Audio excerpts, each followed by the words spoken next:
Hello and welcome back to another video. In this problem, we're given the equation 2/3 times 9x minus 6 minus 4 is equal to 9x minus 6.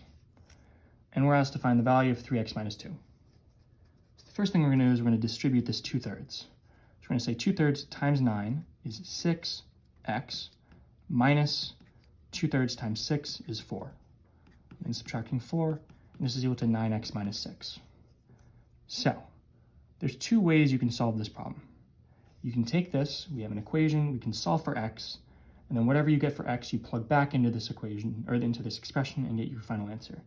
So if x was 10, then 3x minus 2 would be 3 times 10 minus 2 would be 28, right? You're just plugging back your value in and getting your answer.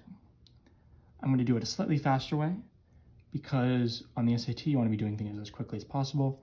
And if you can notice a slightly faster way to do something, then you should always do it because you're on a time crunch. So if you subtract 6x, we add 4 to both sides. Subtract 6x, add 4. Then these two terms cancel. We have negative 4 is equal to 9x minus 6x is 3x. Negative 6 plus 4 is negative 2. So you have negative 4 is equal to 3x minus 2.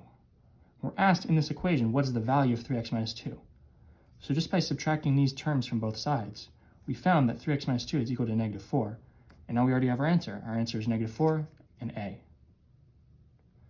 Both methods would work. And if you didn't see this little trick, no problem, just do it the normal way. As I said, you can just solve for x. But if you do it this way, you'll do it a little bit faster, and maybe you'll have another time for a problem that you're struggling on. Either way, you're going to get A. As always, thank you for liking and subscribing, and I'll see you in the next video.